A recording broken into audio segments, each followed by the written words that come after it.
जबरदस्त, आगे बढ़ते हैं। अंत में उनका वर्ण होता है, अंत में जो उपयुक्त होते हैं, जो योग्य होते हैं, उनका फाइनली क्या हो जाता है? सिलेक्शन हो जाता है। डार्विन ने इसे प्राकृतिक वर्ण बोला था, नेचुरल सिलेक्शन नाम दिया था, और इसे विकास के प्रतिमान के रूप में लागू किया गया था कि विकास किनका होएगा? जिनका चयन होएगा।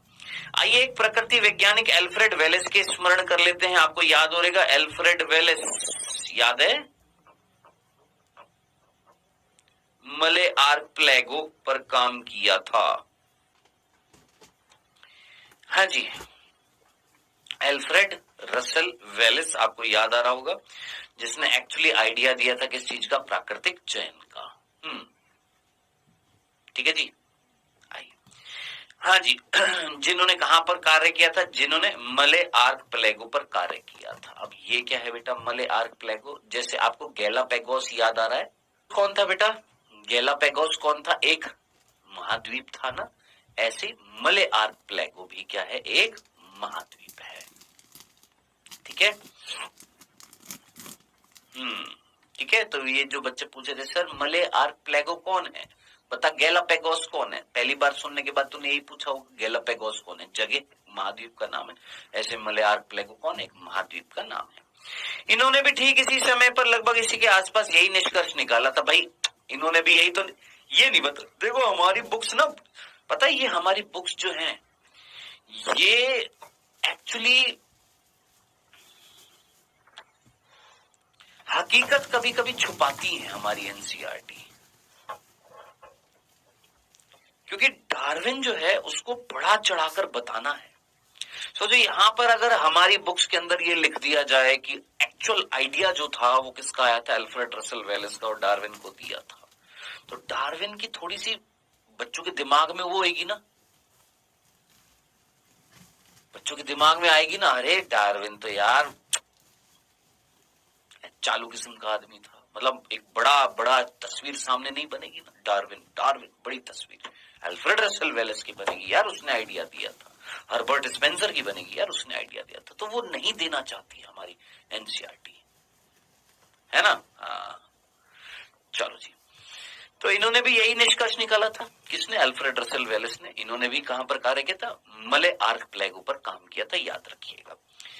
विद्यमान सभी जीव रूप समानताओं में भागीदार रखते हैं, एक साझे पूर्वज के हिस्सेदार होते हैं। इन्होंने ऐसा बताया था कि पूर्वज जो उनके समान होते हैं। हालांकि ये पूर्वज पृथ्वी के इतिहास में विभिन्न समय में विद्यमान थे, अलग अलग समय में मिल रहे थे, अलग अलग युगों में मिल रहे थे।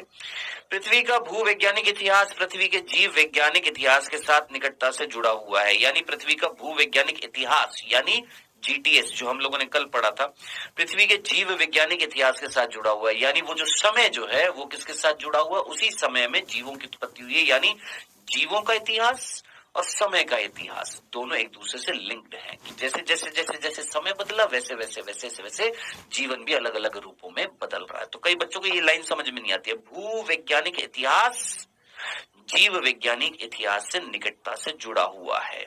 भूवैज्ञानिक इतिहास क्या था? टाइम। कौन सा टाइम? पृथ्वी की उत्पत्ति से लेकर अब तक का जो टाइम है उसको हम बोलते हैं जीटीएस। और जीव वैज्ञानिक इतिहास का मतलब पृथ्वी की उत्पत्ति से लेकर अब तक जो जीवन की उत्पत्ति हुई है, जीवों की उत्पत्ति हुई है, वो क्या कहलाएगा? जीव वैज्ञानिक इतिहास। जैसे जैसे जीटीएस बदला, जैसे जैसे जैसे जैसे टाइम बदला है, वैसे वैसे वैसे वैसे अलग अलग जीवन की उत्पत्ति हुई है। यानी दोनों में क्या है?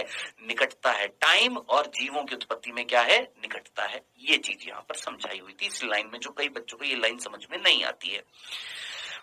तो कुल मिलाकर सारांश यही है कि पृथ्वी बहुत पुरानी है मेरे भाई, जो कि पुराने विचारों के अनुसार 1000 वर्ष नहीं है, करोड़ों अरबों वर्ष पुरानी है। देख रहे हो क्या बोल रहा है? देख रहे हो क्या बोल रहा है? देख मेरे भाई, इतनी देर से हम बक बक बक बक बक बक कर रहे हैं, सारांश ये निकला कि पृथ्वी जो है बहुत पुरानी है, हजारों वर्ष पुरानी नहीं है, करोड़ों अरबों वर्ष पुरानी है, ये लिखा हुआ। चलो जी आगे बढ़ते हैं बेटा जी। नेक्स्ट टॉपिक जो आ रहा है, विकास के प्रमाण क्या है। आ जाते हैं हम सीधा सीधा विकास के प्रमाण पर। क्या क्या प्रमाण थे आप लोगों ने पढ़े थे? 6 प्रमाण पढ़े थे। कौन कौन सा? सर जीवाश्मों का पढ़ा था, सर कनेक्टिंग लिंक का पढ़ा था, अवशेषी अंगों का पढ़ा था, पूर्वजता एटाविज्म का पढ़ा था, सर भ्रूणीय भ्रूणीय विकास का प्रमाण पढ़ा था, पढ़े थे ना? हाँ सर, ये पढ़े थे। और सबसे इंपॉर्टेंट कौन सा? समजात समवृत्ति अंगों के बारे में पढ़ा था, जहां पर हमने आकारिकी शारीरिक प्रमाण पढ़ा था, है ना? 6 प्रमाण पढ़े थे। क्या बोला था हमारी एनसीईआरटी में? सिर्फ 3 प्रमाण दे रखे। कौन सा? एक जीवाश्मों का दे रखा है, एक आपका आकारिकी शारीरिकी यानी समजात और समवृत्ति अंगों का दे रखा, और एक भ्रूणिकी का प्रमाण दे रखा। 3 प्रमाण हमारी एनसीईआरटी में दे रखे हैं। 3 नहीं दे रखे। कौन सा? संयोजी कड़ी का नहीं दे रखा, अवशेषी अंगों का नहीं दे रखा, और भैया एटाविज्म यानी पूर्वजता का नहीं दे रखा। ये 3 प्रमाण नहीं दे रखे, ये हमने एक्स्ट्रा पढ़े थे। बाकी 3 दे रखे, उनको पढ़ते हैं। पृथ्वी पर जीवों का विकास हुआ, यह बात के प्रमाण कई हैं। पहले चट्टानों के अंदर जीवाश्म के रूप में जीवन के कठोर अंगों के अवशेष में विद्यमान है। यानी कुल मिलाकर यहाँ पर धीरे धीरे जो बातें की जा रही है वो किसकी की जा रही है? फॉसिल्स की जा रही है। कि हमारी जो चट्टान जो होती है उस चट्टानों के अंदर कौन मिल रहे हैं? जीवाश्म मिल रहे हैं। अब आप जानते हैं कहीं ना कहीं सॉइल का फॉर्मेशन होता है। अच्छा, आप में से कितने बच्चों को पता है मृदा का निर्माण कैसे होता है? ऑलमोस्ट सभी बच्चों को पता है मृदा का निर्माण कैसे होता है। तो मृदा का निर्माण होता है बेटा जी, याद रखना, एक प्रक्रिया जिसको हम क्या बोलते हैं? वेदरिंग।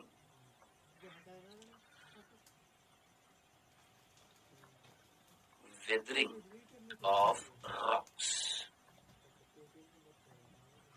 वेदरिंग ऑफ रॉक्स, चट्टानों के अपक्षयन से। किससे? चट्टानों का अपक्षयन जो होता है। अब कैसे? ये देखिएगा, ये चट्टान है और इस चट्टानों के ऊपर बारिश भी पड़ रही है, हवा भी चल रही है, और सूर्य का प्रकाश। अब एक टाइम पे एक ही चीज हो रही है ना भाई, या तो हवा चला रहे हो उस टाइम पे, चलो प्रकाश भी है, बारिश नहीं हो रही है, चलो बारिश भी करा दी। सिर्फ बारिश हो रही है, मान लो सूरज की रोशनी कम थी, हवा कम थी। मतलब कुल मिलाकर ये सारे फैक्टर्स हैं। कौन सा? प्रकाश भी है, आपका हवा भी है, आपका बारिश भी है। ये सारे कई सारे वेदरिंग फैक्टर है जो क्या करते हैं? हमारी चट्टानों को चूरे में बदलने के लिए रिस्पॉन्सिबल। उसका क्या कर देते हैं? उसका छोटे छोटे टुकड़ों में, कणों में तोड़ देते हैं। ठीक है। अब धीरे धीरे ये कण जब बनते जाएंगे तो ऊपर की तरफ ये कण पोरस होती जाएगी, छिद्रित होती जाएगी। ये क्या कहला रही है? मृदा। तो आपने देखा होगा जब भी हम जमीन को खोदते हैं तो लास्ट में जाकर नीचे क्या मिलती है? ठोस भाग मिलते हैं। अब ये मृदा है ना? अपक्षयन हुआ, ठीक है। अब ये मृदा थी, अब ये मृदा यहाँ से हट गई, मान ले हवा चली हट गई, तो ऊपर ये वाला भाग रह जाएगा। फिर इस वाले भाग में फिर से अपक्षयन होएगा, वेदरिंग होएगी, फिर यहाँ पर क्या बन जाएगी? मृदा बन जाएगी, मृदा बन जाएगी, मृदा बन जाएगी। इस तरीके से लेयरिंग बनती जाएगी। हाँ सर, लेयर्स बनती जाएंगी, बनती जाएंगी। बस इतनी सी बात समझनी थी। अब जैसे हमने बोला, मान ले ये जो लेयर जो थी, इस लेयर के अंदर जीवाश्म मिल रहा था, किसका? डायनासोर। ये जो लेयर थी, इस लेयर के अंदर जीवाश्म मिल रहा था, मान ले किसी और का। तो ये लेयर्स किसके अंदर है? सर ये चट्टानों के अंदर ही तो है। ये चट्टाने जो थी, जब इनका अपक्षयन हो रहा था, ये समय दर समय इनके क्या हुआ था? प्रलय जब आ रही थी तो ये चट्टानों का अपक्षयन भी हो रहा था, उसमें जीवाश्म बन भी रहे थे और वो जीवाश्म इकट्ठे भी होते जा रहे थे। ये चीज थी। आई होप आप लोगों ने, हाँ, चट्टानों का अपक्षय, ये चीज आप लोगों ने क्लास 7th में भी पढ़ी होगी, क्योंकि 7th क्लास में भी आ जाती है। पृथ्वी पर जीवों का विकास हुआ, इस बात के प्रमाण कई है। पहले चट्टानों के अंदर जीवाश्म रूप में जीवन के कठोर अंगों के अवशेष विद्यमान हैं। क्या? पहली चीज तो आपको यहाँ पर सीधा सीधा लिख दिया कि भैया कई सारे प्रमाण हैं, जिसमें से प्रमाण पहला कौन सा है? चट्टानों के अंदर। किसके अंदर? जो चट्टाने हैं, चट्टानों के अंदर क्या मिल रहे हैं? जीवाश्म के रूप में कठोर अंग मिल रहे हैं। किसके? जीवों के। तो जीवाश्म जो है वो एक तरीके से क्या हो गई है सर? अरे यार, लाल पेन तो बहुत ही गंदा है। चट्टान जो है वो एक तरीके से, सॉरी, जीवाश्म जो एक तरीके से क्या दे रहे हैं सर? प्रमाण दे रहे हैं। किस चीज का प्रमाण दे रहे हैं? चट्टान दे रहे हैं। ये भी बहुत गंदा है, बहुत गंदा है, बहुत गंदा है। ये ठीक है, चलो। हाँ जी, तो कुल मिलाकर जीवाश्म क्या दे रहे बेटा जी? यहाँ पर प्रमाण दे रहे हैं। ठीक है जी। चट्टाने अवसाद या तलछट से बनी होती है। अब चट्टाने जो है इस तरीके से किससे बनी होती है? अर्थ क्रस्ट से बनी होती है, तलछट से बनी होती है। इस तरीके से लेयरिंग होती है।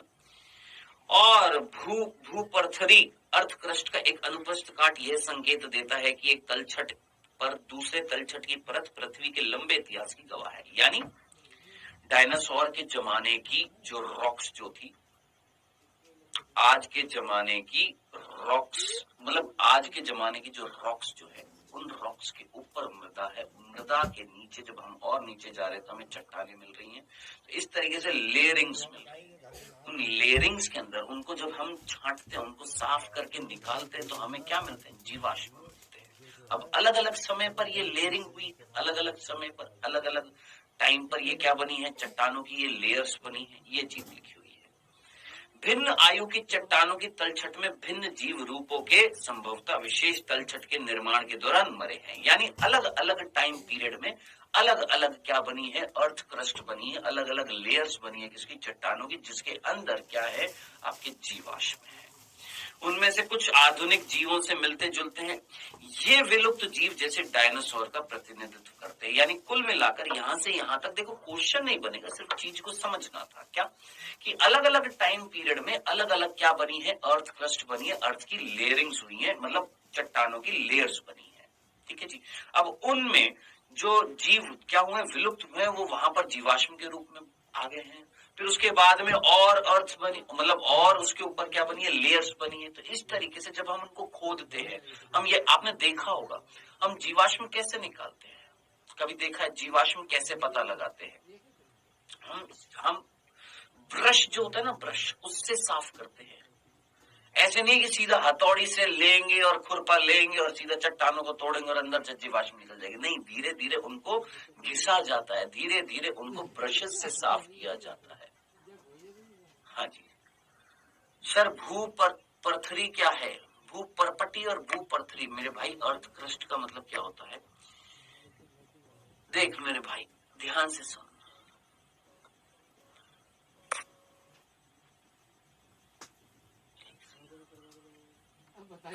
देखो,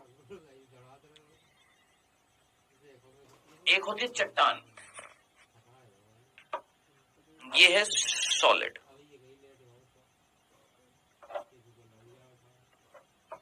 ये है एक सॉलिड पार्ट, और ये है इस तरीके से एक पथरीला भाग है जिसमें छोटे छोटे कंकड़ बजरी पत्थर मिल रहे हैं। ये एक सॉलिड भाग है और ये इस तरीके से छिद्रित हो गया है, जिसमें अलग अलग आकार के क्या मिल रहे हैं? कंकड़, बजरी, पत्थर, रेत, रेता, इस तरीके से मिल रहे हैं। अब बात आ रही है, भू का मतलब क्या होता है? यहाँ पर भू वर्ड जो होता है, ये किस चीज को बताता है? ये हमारी लिथोस्फेयर को बताता है, हमारी सतह को बताता है।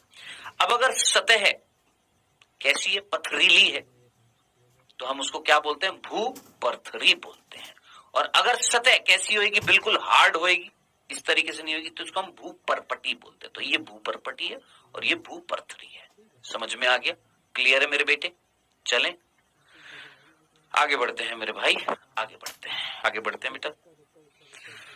अध्ययन बतलाते कि समय समय पर पृथ्वी पर जीवन के रूप बदलते रहते हैं। ऑब्वियसली बात है, समय समय पर जीवन के रूप बदलते रहते हैं, है ना। और कुछ रूप विशेषकर भूवैज्ञानिक काल तक ही सीमित रहे। कुछ ऐसे रूप थे जो बहुत पहले ही खत्म हो गए थे, अर्थात जीवों के रूप में विभिन्न कालों में प्रकट हुए।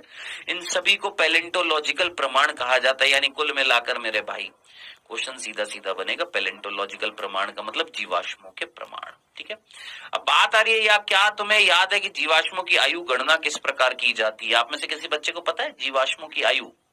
सो फाइनली कार्बन डेटिंग वो तकनीक है बेटा जी। कौन सी? कार्बन डेटिंग वो टेक्निक होती है जिससे हम क्या करते हैं? हाँ जी, के लिए भ्रूण की समर्थन भी अर्नस्ट हैकेल द्वारा प्रस्तावित किया गया था। अब याद करिए, मैंने आपको 3 वैज्ञानिक बताए थे। सबसे पहले मैंने आपको कौन सा बताया था? Karl von Baer. फिर उसके बाद मैंने बताया था आपको म्यूलर। फिर मैंने उसके बाद बताया था अर्नस्ट हैकेल। और मैंने आपको साफ साफ बताया था कि हमारी एनसीईआरटी में केवल 2 वैज्ञानिकों के बारे में बताया गया है। कौन कौन सा? एक अर्नस्ट हैकेल के बारे में और कार्ल वॉन बेयर के बारे में। कार्ल वॉन बेयर जिन्होंने कहीं ना कहीं अर्नस्ट हैकेल द्वारा जो प्रमाण दिया गया था उसको पहले ही 1928, याद आ रहा है आपको? याद आ रहा है आपको? वर्ष याद आ रहा है कि पहले ही नकार दिया था। जो उन्होंने 66 में दिया था उसको 28 में ही उन्होंने क्या कर दिया था? नकार दिया था। ठीक है जी। हाँ जी, ये प्रमाण कुछ विशिष्ट संरचनाओं के प्रेक्षण पर आधारित थे जो कि सभी कशेरुकी जीवों के भ्रूण के उभयनिष्ठ रूप में पाए जाते हैं, परंतु वयस्क जंतुओं में अनुपस्थित होते हैं। उदाहरण था, मनुष्य सहित सभी कशेरुकी जंतुओं के भ्रूण में सिरे के ठीक पीछे अवशेषी गलफड़े की श्रृंखला विकसित होती है। क्या मैंने आपको बताया था कि मनुष्यों के साथ साथ जितने भी कशेरुकी हैं उनके सिर के ठीक पीछे अवशेषी गलफड़े मिलते हैं। अब ऐसा उन्होंने बताया था, किसने? अर्नस्ट हैकेल ने, कि हर कोई जीव अपने भ्रूणीय विकास के दौरान अपने पूर्वज के, याद कर मैंने तेरे को दिखाया था, एक हर्ट का एग्जाम्पल लेकर बताया था और एक गलफड़े की चीज बताई थी।